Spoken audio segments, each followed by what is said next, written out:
Welcome to the Gentleman's Tribe Show, where Brotherhood meets bold truth and we strip off the masks to speak into real challenges men face in business, in fatherhood, in faith, and in the fire of daily life. This isn't a podcast for surface talk. This is a sacred space for men building something real on the outside and from within. Whether you're leading in the boardroom, showing up at home, or standing at the edge between breaking and becoming, this tribe is for you. All right, guys. What up, what up? Welcome back to the Tribe Show. The tribe back at home.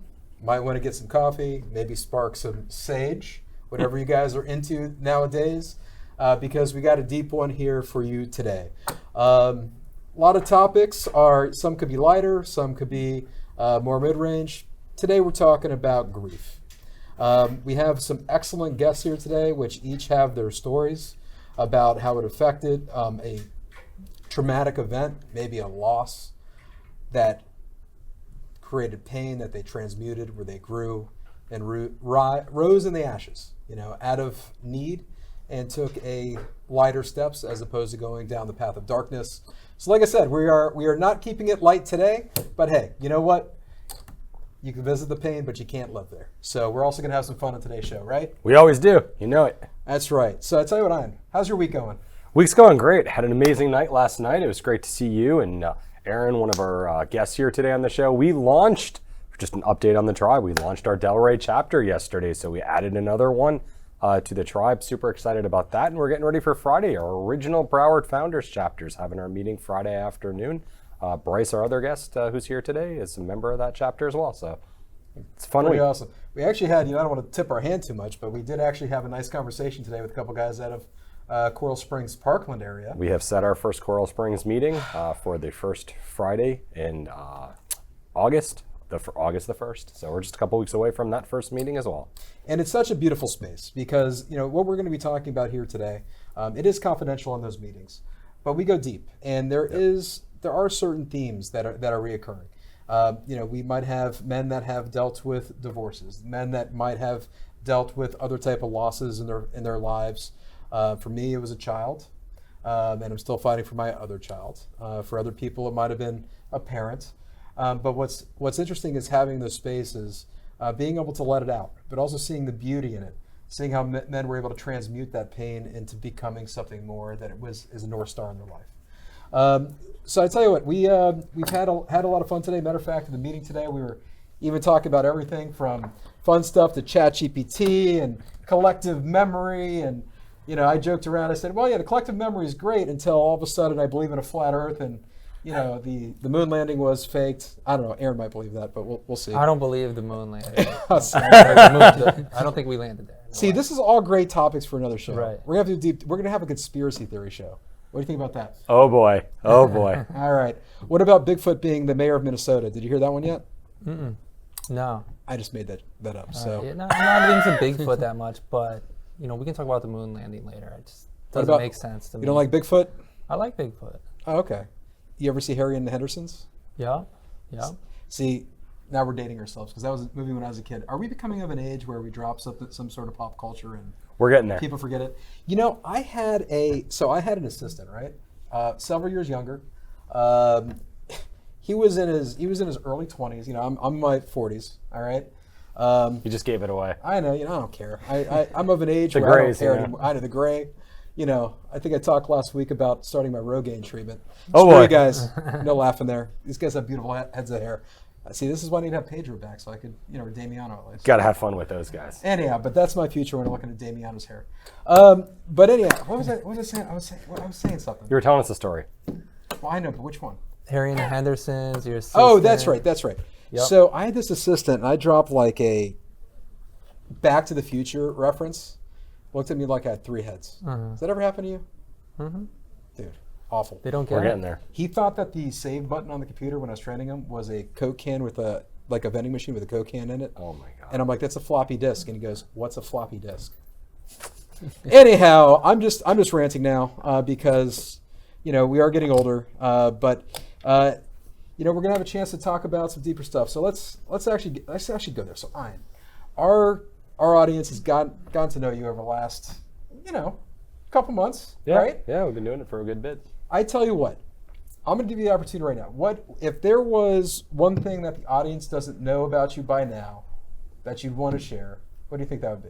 One thing, oh God. Where were you from originally? I'm from Chicago originally. Beautiful city. Love it there. Beautiful city, just not in the winter when it's freezing cold, but it's amazing the rest of the year. Spring is ideal. You want to be there in spring. Gotcha. Well, I'll tell you, so why South Florida? How'd that end up happening? So my grandparents retired down here. My dad felt like he'd shoveled enough snow to get in the car from the driveway to get to work and said, you know what, let's see what it's like down there. His parents were having a great time, my grandparents down here, and so next thing you know, we moved down here when I was 6.5 years old. You know, that reminds me of something. So your parents came down, so the makeup of South Florida, you know, it's ever changing. But, Yeah. you know, when we were growing up, you know, you had old people and you had spring breakers, right? So your parents came down here and helped the grandparents out, all that stuff. My funny story, my mother-in-law, she's special in herself. That could be a whole series for your show. I love you, Cindy. Love you. I Anyhow, just can't wait to see what's coming from this one. but the thing is that she came here on spring break, so she was the spring breaker side. She's like, Oh, screw it, I'm boy. not going back. I'm like, Cindy, you're wild. You're nuts. It's funny. I do love my mother-in-law. I do love her, but I have this joke with my wife that my mother-in-law absolutely loves this joke too. I tell my wife, I said, Danielle, sweetheart, I knew I wanted to marry you the day I met you. But then I met your mother, and I had to kind of like wait 10 years, kind of feel out the You're scene. in so much trouble. I know. She doesn't listen to the show. The Gentleman's Tribe show. She's, This does get posted on your Facebook page, by the way. well, There is that could be problematic. We could edit this out, right? Oh, man, I'm getting written out of all types of wills. Good thing for me, I write her will, so... Oh, now I got a bar complaint. All right, let's move to the next topic. Your skin color just got so much redder. Yeah, it got. You know what's funny? So Where's the tan? where's the tan? It's actually in my headshots. So anyhow, I was joking today. For those that don't know, I got pretty fair skin, right? Whenever I go to the beach, people don't tell me I got a tan. They're like, "You got some color." I'm like, "Oh, is that color a light pink hue?" You know, because that's the color. Well, anyhow, White, pink, red, you know, those shades. so I had this beautiful. So I had took some headshots, and for whatever reason, maybe it was the lighting or whatever, I came out tan, and I'm like, wow, I just need to have somebody carry certain lighting around with me at all times.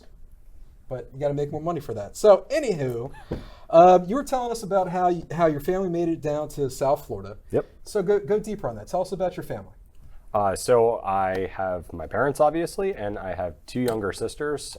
We're each 3 years apart, and the middle child, my sister Brooke, passed away just over 5 years ago, actually 5.5 years ago. So we're gonna get into that today because I know that was a pivotal point in your life, yes. among many other things. And tell us about Brooke. So Brooke, growing up as kids, we didn't really get along so well, you know? Like, she had the classic case of middle child syndrome, and I was the firstborn who got My a wife lot of- has that. But anyhow. Now you're really going to get now yourself I'm in just- trouble. Oh, goodness. You're just burying yourself. We took the flowers off set because we didn't feel like manly enough, but you need those for my grave because I'm getting buried right now. But anyhow, I'm sorry. Please continue. Tell us more about Brooke. So, you know, as we got older, I went off to college at Florida State University in Tallahassee, and being 3 years apart, I was a senior. She ended up following in my footsteps, came there as a freshman. I got to kind of look after her that first year. When you're a freshman, you do all sorts of stupid things that I got to do when I was a freshman, but, you know, I got to be that senior, take care of her a little bit, and then I came back down to South Florida for law school.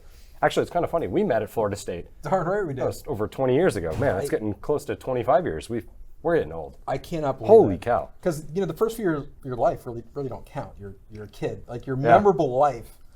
Man, we're like an old married couple. Is that Oh, what boy. this is about? Wow. We're like Bert and Ernie. Yeah. Damn, we're aging ourselves. Oh man. Well, you're the tall skinny. Which one is that? Bert or Ernie? The tall skinny one. I'm clearly the short, chubby one. Bert, Ernie. Okay, Ernie's about to get jacked because Ernie's been working out, and Ernie ain't playing. You have much been on. losing weight. You're crushing it. I I'm love seeing cru- your pictures in Tribe Fit in that group chat we have going. You're always great. posting how much you're doing, and we're like competing. If I don't get to the gym and I see you're in there, I know I'm going to get it from you, and you know you're going to get it from me if you don't go. So we force each other to stay accountable. I love my brothers, and I had a chance to get to know Brooke too. Yeah. And she was, you know, having a great time at Florida State. You were like her big brother. Well, you were a big brother. Yeah. You protector, quite Oh, my frankly. And I did see that chemistry. So tell us about the evolution of the relationship. What was that relationship between Ian and Brooke? So in college, it was sort of be that big brother, be the responsible person, be there for her as she makes those freshman mistakes, drinking, things like that you do when you're new at college.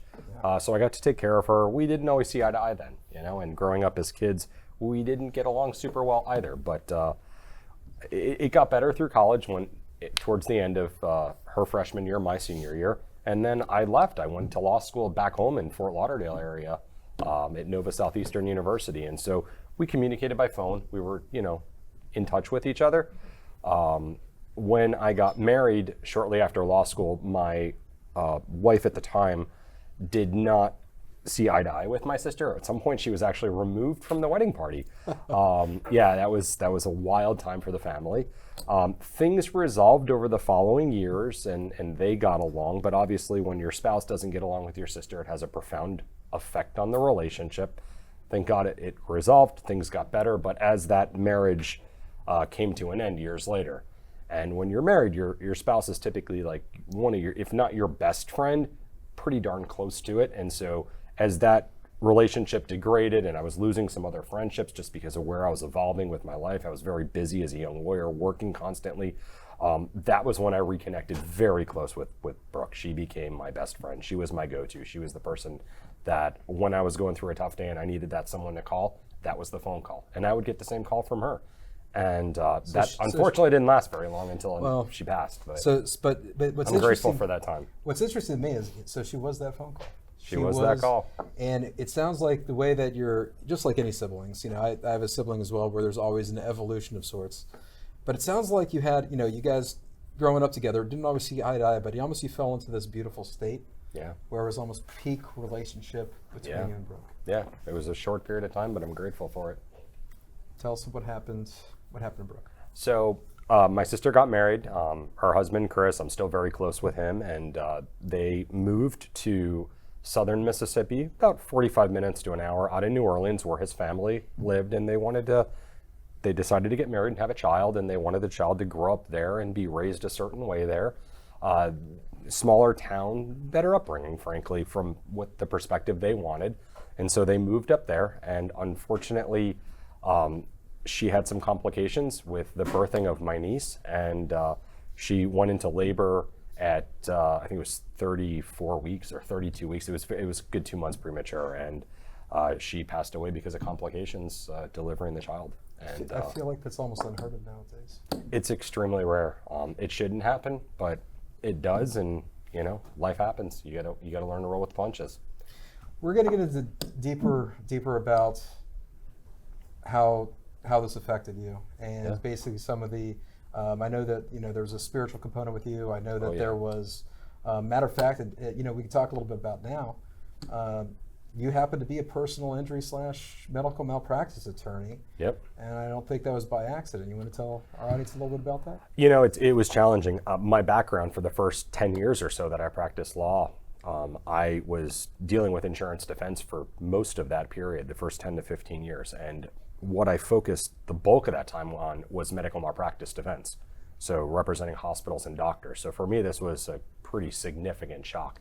And I had just switched over from defense to plaintiff side a matter of months before this occurred. And I remember getting a call. I was actually in the office. It was go pack a bag, get on the next flight out because you have an opportunity to go say goodbye. She's on life support.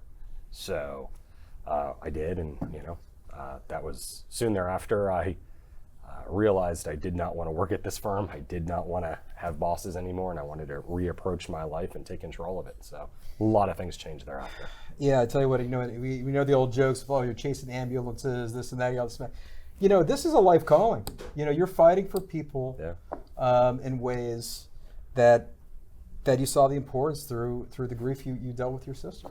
Yeah, and for me, it's different because you have these accident attorneys who have their billboards, and when you call, you're just a number. In my circumstance, one of the things I take passion in is really being there for the clients, the emotional being there for them, because I know what it's like. I know what it's like to lose a loved one. I know what it's like to be in a bad car accident. I was injured in one too, so I get to give a certain type of service that you don't get from your typical injury lawyer. And that's why I continue on with what I do and why I love my job. I love being that counselor at law, not just the attorney part. And today on this podcast and the show is this. These are stories of grief. Yeah. And when we come back from this commercial break, we're going to have a chance to bring in our guests, and they have two pretty remarkable stories. Crazy, remarkable stories. And the way that they've dealt with that is truly inspirational. So we'll see you on the other side of this break. The law office of Bryan F. Docobo, PA, is a Florida-based legal firm that partners with individuals, investors, and business owners to help them navigate real estate deals, business transactions, and the sale or acquisition of high-value assets like yachts and aircraft. We offer strategic legal support at every stage, whether you're closing on a property, negotiating a merger, or scaling your company. For growing businesses, we also provide fractional general counsel services, giving you executive-level legal guidance without the cost of a full-time in-house attorney. Through our title and closing division, Esquire Closings, we handle real estate transactions across Florida, delivering a smooth, attorney-led experience from contract to close. We're here to make your big moves feel simple, secure, and smart. At Miller Trial Law, we're more than just a personal injury law firm. We're your advocates during one of the most difficult times in your life. Whether you've been injured in a car accident, a slip and fall, at work, or due to medical malpractice, we're here to stand by your side. We handle the insurance claims and legal process so you can focus on healing. From coordinating your medical care to fighting for the compensation you deserve, we're with you every step of the way. Because your recovery is personal to us. If you've been injured, contact us at 833-MT-LAW for you. Join us each week as we dive into the stories, struggles, and awakenings that shape us, side by side with men who refuse to settle, who are willing to feel, to lead, and to rise. And we are back. It's time to introduce our guests, and we have some special guests. We were talking off camera for a moment. Yeah. These are all founders guys. These are guys that were in the original chapter of the tribe, right? That's it. All four of us. We're some of the founders. That is it. And matter of fact, we're going to introduce the one that introduced us to the ideas of men's group. So he's like an OG. Aaron Hassinger. Hello, hello. Aaron, you're the man. So what's funny is that we have two guys on here with a funny last name. Well, not too funny for Hassinger. Maybe it's on me, but I think I called you Hassan like Berg, and I saved you my phone that way. And I just left it. It's like out of love. It's just one of those things where I just like left it. I get it. Don't worry. I'm sure I'm in a lot of people's phones as Brian with an I, so I'll forgive it. And Ian's in a lot of people's phones as Ian, so that's kind of interesting. That's true. At least there's no spelling difference. Exactly. They got it right. Don't worry, Bryce. We got jokes coming for you when we got to miss your last name. Anyhow, who's here for a consonant? All right. So I love you, man. All right. That was great. So, you got to introduce him now, so at least we can. Well, the thing is, I need another break so I could say his name right. It's not that easy. It starts with a Z, ends with a bunch of consonants. Right? So we're going to just go ahead and introduce Bryce, and you're going to tell us your last name since none of us can pronounce it. Yeah, Bryce, what's your last name, buddy? Hello, everyone. My name is Bryce Zoladkiewicz is how it's pronounced. Oh, And it rolls yes, off the there is a tongue. lot of All right, there we consonants in there. Jeez. What's the origin of that, by the way? Polish. Polish? Yeah. Got it. All right. I'll roll in the jokes because now it's not, PC to make jokes about certain things. I'm learning, guys. I'm from an older generation. You said it. All right, anyhow. Oh, man. He's digging himself. Hey, well, your last here. name's German, so I can mess with you. That's right, Hassinger. Yeah, that's right. Anyhow. All right, getting back to the topic. It is I try to make some light because it is tough. But I've shared my story on this group several times. Oh, yeah. So, and I said at the beginning of the show, and I say it now. You can visit the pain, but you can't live there. You can't let it pull you down to despair. As tough as things could be, you got to keep moving forward. But we'll get into more of that later. But Aaron, Yes. I love you, man. And I know that you have a story, and thank you for coming on to the show and sharing that. You bring so much value to us. You have just an awesome energy to you that honestly lifts me up. Matter of fact, you're my accountability That's partner right. in the tribe, and I've seen how much you've grown, dude. I appreciate you. I'm just gonna leave Thank it you, man. like I that. appreciate you, too. But we're here to talk about some of those pivotal moments in our life. But I want to get a little background on this. Okay. Tell us about let our audience know something about you. Where are you from? how you ended up in South Florida. Just walk us through all that. From Lebanon, Pennsylvania, baby. Oh yeah. Amish country. Amish? Yeah. I'm not Amish, but they're around that zone. You're wearing buttons, so I think you proved you're not Amish. That's right. Good for you, man. Anyhow, so you're from Amish. So why South Florida? How'd you end up in the Sunshine State? So I graduated college. This is like the same story for most people in Florida. Spring break, like my mother-in-law? It wasn't spring break, but I graduated college, and let's see, like three of us. We got a U-Haul, drove down to Florida. I started out in Kendall, of all places. Wow. Well, I don't know why Kendall, but You want to be in a place where no one spoke English and you could like barely get by? Right. That's transmuting right there. So yeah, I've been slowly moving north as the years pass over. So I moved to Fort Lauderdale. Now I'm actually up in Palm Beach now. So Oh, pretty awesome, keep man. moving north. Well, tell us about your family life. Tell us about that dynamic. All right, so I'm from an athletic family, very competitive. I'm the oldest of 3 kids, and just like Ian, we're three years apart. So I have a younger sister and then an even younger brother, and we've always been really competitive. Play soccer. My dad was in the sports. And that's sort of like how my story plays out. It gets weird because we were like always trying to one up each other. Like, we were just like competitive. So you guys were competitive, and you grew up in that atmosphere. Years clicked by, and I think it was let's kind of jump forward to early 2000s. What was going on in your life around that time? So I graduated school. I moved down here. Just so happened, so it's 4 guys. We ended up renting a house down in Miami next to an FIU sorority house. You planned that. Was that didn't you? strategic? It wasn't strategic, but it was awesome. That's a lie. Yeah. A, I don't believe you. B, if I do believe you, that's awesome either way. So please continue. Right. And the way this story kind of starts out is like, I think there was a hurricane when everything went down.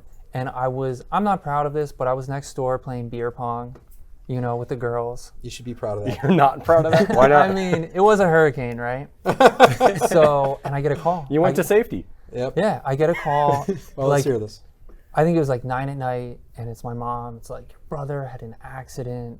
We don't know if he's going to make it. Like, you got to get here. Same kind of call you had, Ian. Oof. So I'm kind of drunk. Like, I make my way to the airport. I don't know what's going on. And I go to North Carolina, find out my brother had a diving accident. And my brother, so I went to college. I got a scholarship for soccer, like a half ride, you know what I mean? And I went to a D2 school. So my brother, one-upping me, he ends up getting a full ride to West Virginia, University of West Virginia, which was like #1 in soccer. He was really good. Like, he actually like wanted to be a professional soccer player. That was his dream. And so this all went down like 2 weeks before he was supposed to report to training camp for his freshman year. And he was with his girlfriend on a family vacation with my parents on a military base. And he was out on a pier, and there was like boats, apparently like boats driving by and stuff, a really long pier. And I don't know, he made the decision to dive into the water head first, and he broke his neck. His girlfriend thought he was like joking, because he was like just laying face down. But then like luckily, like thank God, she realized, he's in trouble, and she jumped in and like flipped him over, and he could like breathe again, but he was like drowning. And she swam him 150 yards to the shore.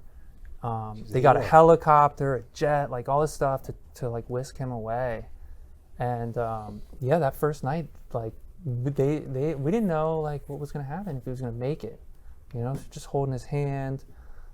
He had fluid in his chest. It was like really hard to see my brother like that, and my family, like you think your mom and dad are strong always, and to see them like breaking down because we thought he was gonna die, And then after that, and a couple of days later, it's like, hey, like they didn't tell him this, but they told us like he's never gonna walk again, So it's sort of weird. Like you don't want to. They told us not to tell him yet. I think I was the one who actually told him. Essentially. I couldn't even imagine. Do you remember that conversation with your brother? Or is it just I walked kind by? of like, he's just like, you mean never? Like, it's like, no. Like, it was, what do you say? Yeah. So it was crushing because his whole identity was like John the athlete, you know. So through this experience, you know, it's been like 15 years. My family's come a long way. I think we actually got tighter through this process. My dad, you know, you remind me a lot of my dad because my dad was like, while the rest of us like were kind of just like losing it, he kept looking for like, he's like, I'm gonna cure him, like calling people in China for stem cells, like all this stuff, you know. And I learned from him, you know, you have to be an advocate for someone who gets injured because like there's no one else who does it if you don't do it. And my dad is, you know, a legend for all the stuff he got done. The community like all came around. I'm from a small town, so they raised hundreds of thousands of dollars for him, put an elevator in the house, like made the place accessible for him. It was amazing to see. And then, I don't know how long you want to go, but We're listening. I mean, I don't know if he would appreciate me saying this, but like after a while, like all his friends went away to school and he's in this little town, like the only thing to do is like drink whoever's left over in that town. And he started drinking bad for like a decade, being so mean. Can I say that? Well, you did, so it's okay. Keep going. You're good. To my family, like Right. putting them through everything. And I don't know, like they stuck with him. And when they were fed up with him, like they called me. And I feel like when this happened, I actually moved to Brazil for 3 years, like shortly after this happened. I had like a lot of guilt because I'm like, you know, I was always his older brother. You know, we like to dive off stuff, swim in rivers up there in Pennsylvania, do stupid stuff. And I'm like, he probably did this because like, you know, I've shown him the way, you know. But he ended up moving down to Florida and we had like a little family intervention with him. And like he's been sober for 7 years where he hasn't had a drink or anything. He just graduated last year. Oh, wow, he graduated? Cum laude in business. So he's looking for a job if anyone out there is looking for a No kidding. young Actually, stud. yeah, you know? we should probably talk about that in the tribe. You know what I mean? Because that's what we're here for is lifting each other up, and maybe there's something there to find your brother the right spot in the right place. Bring this Yeah. up in the meetings. That would be great. Tell me about your relationship that you have with him now. So you know, like I said, I felt guilty. I wasn't really there for them when this happened. I was just starting my life, you know, when this happened. But now I feel like I'm able to get back to him and my family because I had to move into my house. We made an accessible bathroom for him. You know, we made a little ramp and everything, and we're really tight. So I just help him in the morning, get out of bed. I put him in bed, help him with like minor tasks. But other than that, he's like independent. He's got his own car. So What's interesting also is that so you got him his own car. He sounds like he's on a great trajectory. It sounds like you have a positive influence in his life. But also what's interesting that you brought up was the immediate reaction you had and this guilt that you had. It's really, you know, at the time you feel like you're just quote unquote going through stuff, but you're grieving. And you know, tell us a little bit more about that. I know you went to Brazil, but what was some of that processing kind of look like, and kind of how are you doing with that today? I don't know if I'm a good example of how to grieve.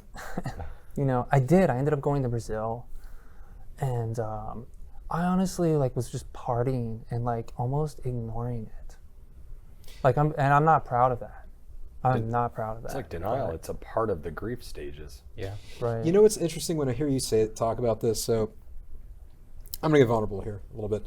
So it's been a year since my 4-year-old son died, Ethan. June 30th is I'm gonna get emotional here. The 1 year anniversary of it, and the way that that day is sacred. But the way that I was grieving and envisioned that day was different than my wife's. I know that energy I wanted to kind of lean into and just feel, where she wanted to distract. So we went to the west coast of Florida. We enjoyed a time out there. We actually got in a little bit of an argument because, but the day that I envisioned was not the same.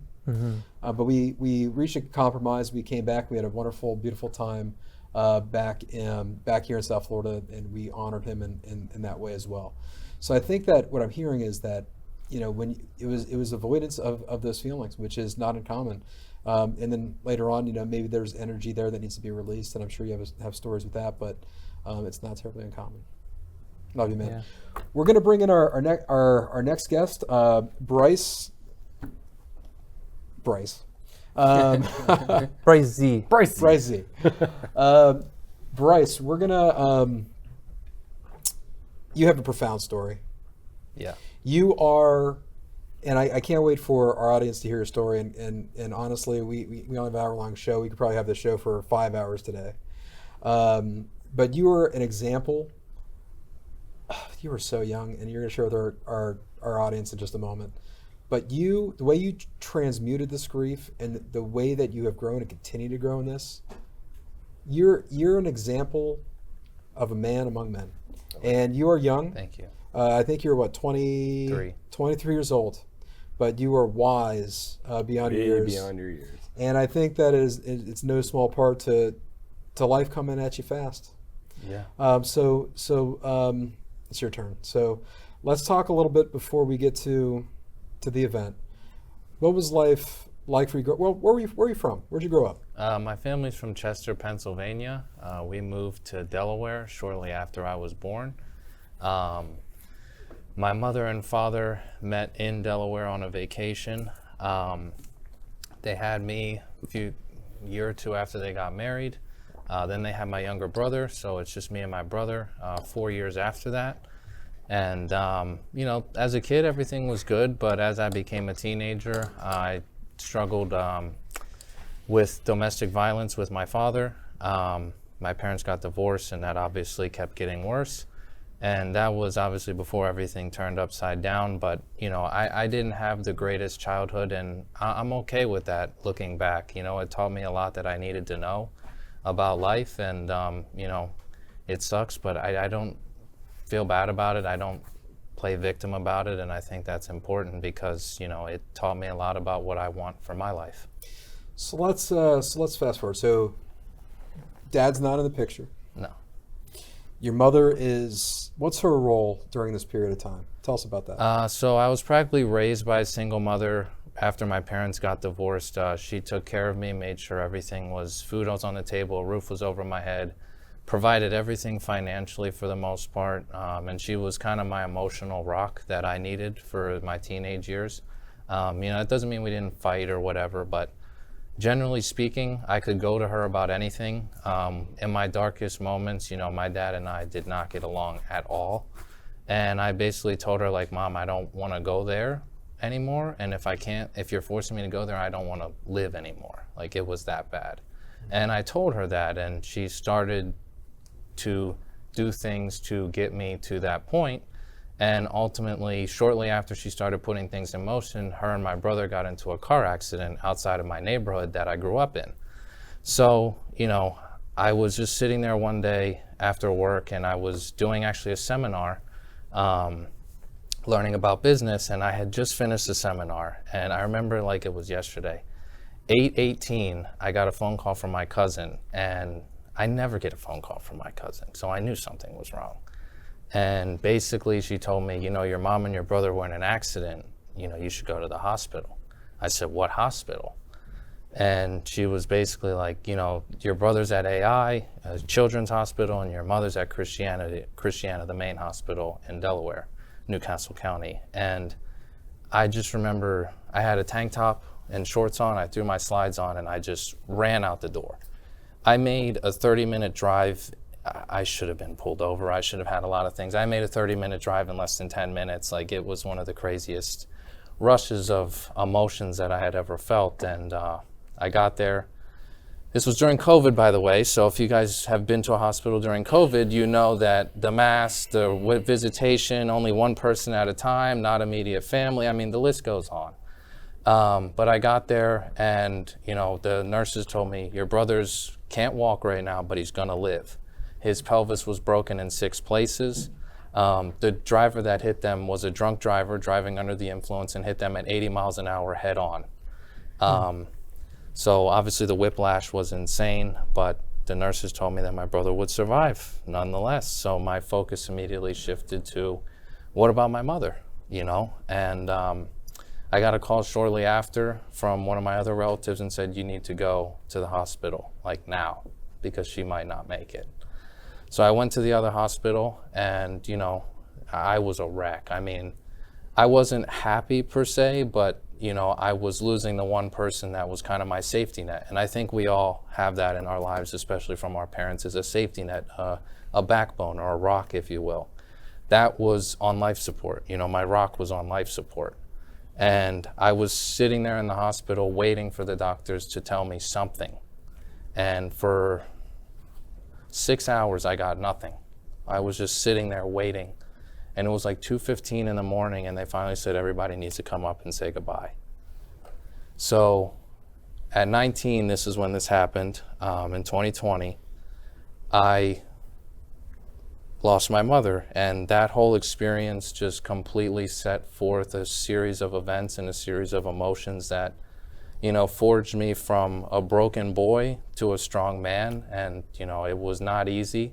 I struggled with addiction problems at one point. I struggled with obviously grief and anger, rage, suicide. I mean, all those thoughts, you name it, I struggled with it. But through the mantra of never give up and just keep going. My mom always wrote, just keep going. That was one of the last things she wrote to me, was just keep going, and that's all I've done. Man, that's a story. How old were you? I was 19 when the accident happened. My brother was 15, and he was in the accident. So, obviously I just became a quote unquote adult. And my brother, we didn't really have our father in the picture. My mother's gone, and it's just basically like, shit, who's going to take care of my brother? It wasn't even about me. It was about who's going to take care of him. What's going to happen to him? Now, my dad did kind of interject into the process and try to be there, but, within 45 days, my brother was calling me for everything. My brother needed my help with everything. My brother looked to me for advice, not our father. He looked to me. And there was times where I just want to say, dude, I don't know either. I don't know what's going to happen. I don't know what to do. I'm trying to figure it out. But I had to do that for him. And, it invoked a sense of fire in me that I know that everybody on this panel will relate to, that has never gone extinct and has only grown and grown with time. And, I just keep pouring gasoline on it at this point. I mean, there's no going back. So when I hear your story, it makes me think of Aaron as well, because there's while you lost your mother and you're dealing with this just massive cratering of what your existence was into this new world, your brother had some difficult things to deal with after that accident too. Tell us a little bit about that. Yeah, I had mental and emotional things, but I mean, my brother had to learn to walk again at 15. He had his pelvis broken in 6 places. He had to wear a neck brace for 6 months, and he had metal rods that came 2 feet out of his pelvis. He had to use a walker at 15, couldn't get around with anything other than a wheelchair other than that for a period of time. We had to delay the funeral because he wasn't surgically ready to leave the hospital to go to the funeral. That's how bad it was. But I just remember he was like, I'm going to be the fastest person to ever recover from this. And the doctors said they've never seen anybody recover faster. Within 6 months, he was completely normal. And they said they've never seen anything like it. What was your role in relationship with him while he was going through this?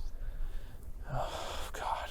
Every phone call, every need, every kind of emotional thing, from I feel this way, I miss mom, I don't know what to do. What are you doing? I want somebody to talk to. I want to be there for somebody. And, so I think both of your points, we all grieve differently. And I'm more of a reserved lone wolf kind of person. Like, I just kind of want to figure my stuff out and be left alone.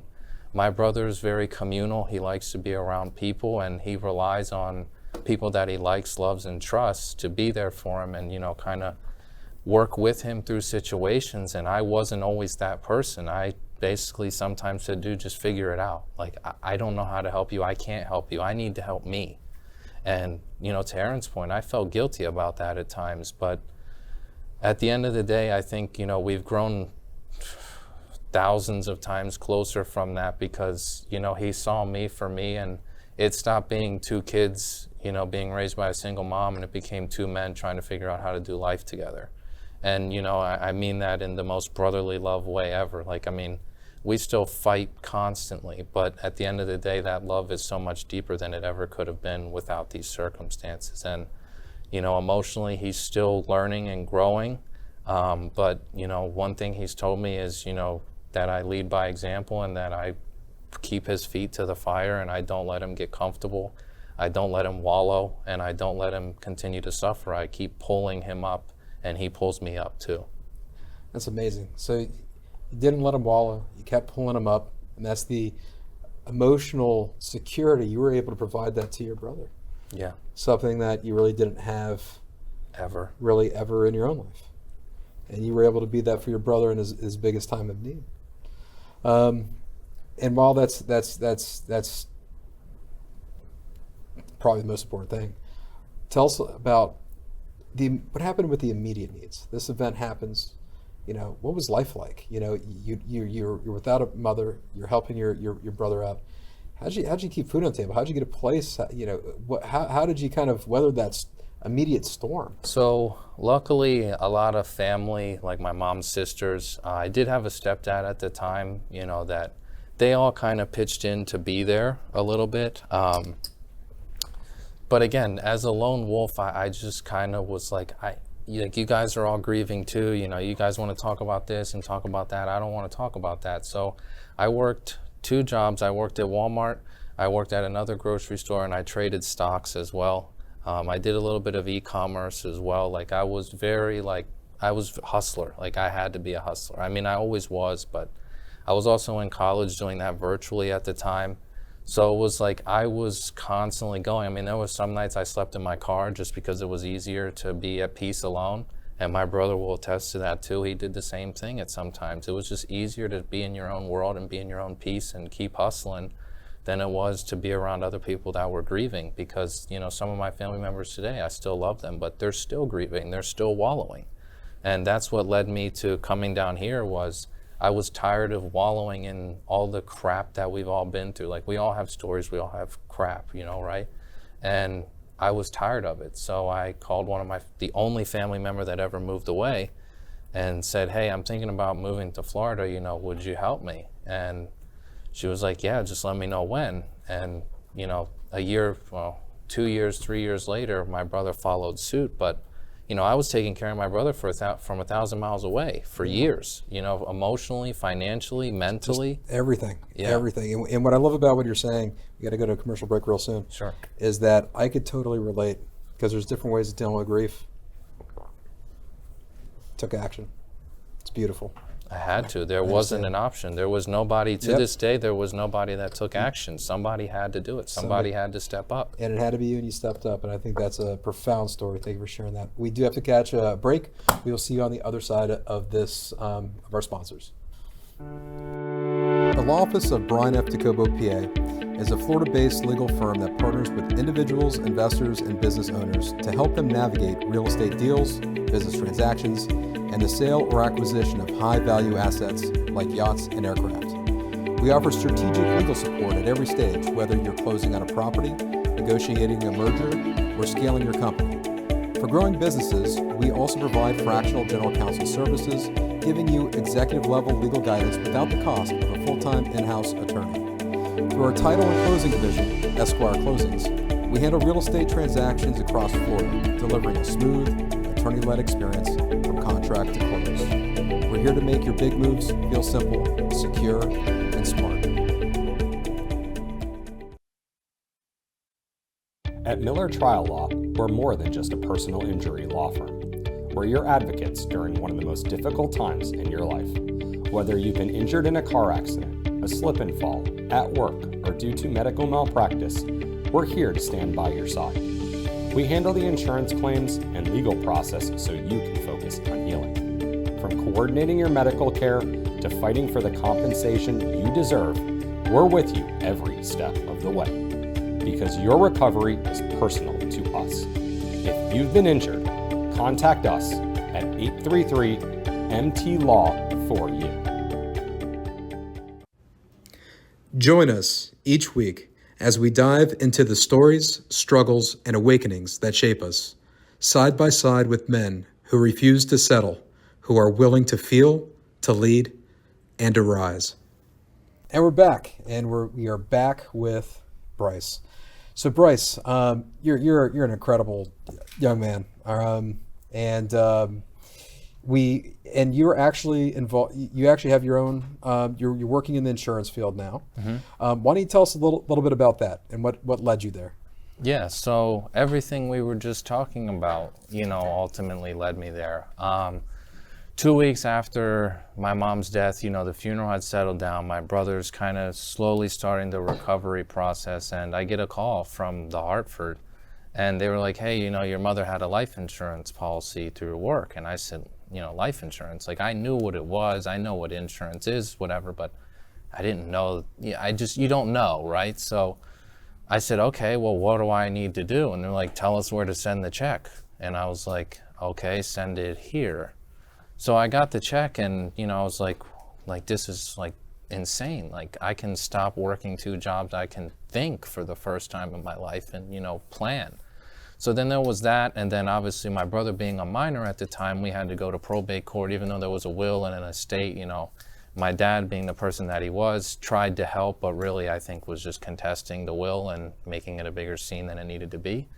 And ultimately the auto insurance money, we had stacked and we went through that whole process, paying the medical bills and the excess. We ultimately ended up splitting between myself, my brother, and my stepfather. And, all these events had just unfolded where, when I moved to Florida, I was already looking into insurance. And when I got to Florida, I saw that this was a great market for it. And I was like, you know what, I'm going to do it. So I started in the life and the health space because I was like, this is very personal to me. This is what I want to do. And, I sold semi-well, for not having much experience, based on my story alone, and then I was like, I'm going to try a different company, and I kept moving around. And ultimately, I realized that it was honestly taking a toll on me in a way, selling that way. So then I got into property and casualty in addition to that, where I built a franchise, and then I recently started my own agency as well. So I'm an insurance agency owner, and I do sell, business, home, auto, flood, life, health, you name it. I'm your guy for insurance. And, that whole accident and what ultimately unfolded from that, from a financial repercussion, was what brought me to insurance. Because how many people do you know that say they have a positive testimonial about insurance? You don't know any. And I think the importance of all this is simply that if you have the right agent that actually chooses to educate you and not just sell you something, you will see the true value in it, because that's the safety net when all the people and humans in your life are removed. That's a big safety net. You actually worked on a few of my things. You're working on an investment property I'm picking up with Teddy, another brother that we had on the show a few weeks back. Yep. But Bryce is my insurance guy. And what's your tagline again? If you don't get insurance with Bryce, you roll the dice. I love that. And you're a pretty savvy marketer there. Agency owner in his agency owner 20s. In his 20s. Can you imagine? Like, I look at when I started my own law firm, in my late 30s. Just look at us, and we were like babies in law school when he's doing this. Like, he's so far ahead. I got a secret. I'm 44 years old, and I still don't know what I want to be when I grow up. So Bryce You're is never going to grow up. So don't worry. Bryce is light years ahead of me. Well, I'm not gonna age too many more years if my mother-in-law gets wind of this particular one. But anyhow, I'll figure that out later. That's for another day. But I tell you what, the stories hearing today are profound, and there's so many takeaways that I can relate to. Even the COVID situation, when Ethan was born on February 25th, 2020. If you look up that date, that is like the day that COVID was seeping into the country. That was the day where they're canceling the basketball games. And I'm sitting there like, did my whole world just Shut I'm off. a real estate attorney. All these transactions are falling out, and I'm like, what is going on here? And all I cared about was my son, and I just had the faith to just keep taking one step at a time, one day at a time, and we got through it. But I'll never forget. It was a Sunday. It was like 8 o'clock at night or 9 o'clock, and at the time we're on pins and needles. And anytime the phone rings, we're jumping across the bed. What's going on? The phone rings, and we're like, what's going on? Did something happen to my son that's in the NICU? And they said, we're calling about the new requirements, the urgent protocol for coronavirus in the hospitals, and shifted everything. And it was so when you spoke to that hit me in the chest, because I definitely remember. Yeah. But I feel we're all men around here that found a way, because we wouldn't be here if we didn't find a way. Yeah. We took grief, we transmuted it into something, and we're still on the journey. It doesn't ever end. No. But let's talk about takeaways. We'll start with you, Ryan. What are some of the takeaways? How has it changed your life? Just feel free to riff. For me, it was pretty profound. Early on, I was struggling. It was very hard losing my sister in the way that I did, from one day to the next, and going and seeing her and seeing like 15, 16 IV bags, dialysis, it was traumatic. And for a while after that, I was extremely depressed in a negative mind state. My marriage was crumbling in the wake of that as well. And, it's like, to Bryce's point, you got to keep going.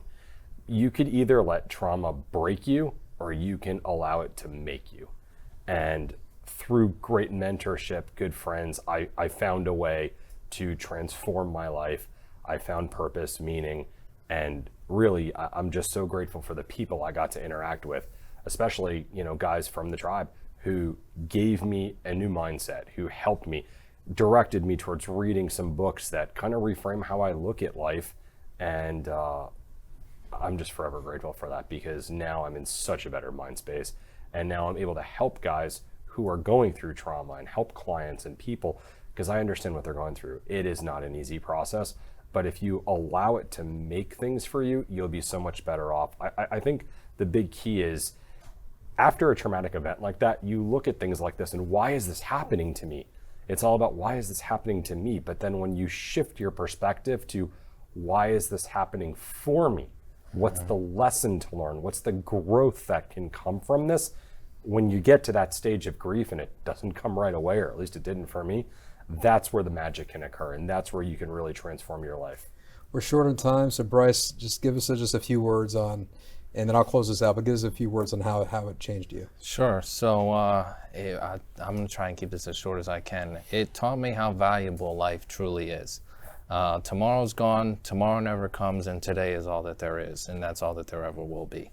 And it invoked a sense of, like I said earlier, fire or urgency in me to not just live for myself, but live for everybody. And, my story, whenever I tell it, it impacts people. And, live for impact, live for purpose, live for meaning, and live for others. Don't just live for yourself. Today's culture is so caught up in self, like what happened to others, making a difference in other people's lives. And I think that's what's super important, is living for others and doing good by others, and, trying to make an impact. And, pain is your power, and there's power in pain. And at the end of the day, life isn't meant to be sunshine and rainbows. Life is mostly suffering. And when you get used to doing the hard shit, the hard shit doesn't get so hard anymore. And, I think that's really my biggest thing, is no matter what you're going through, if you're still here today, there's a reason for it, and continue living true to your purpose. And if you don't know your purpose, keep searching for it, because it will find you. And when it finds you, it's going to hit you like a truck,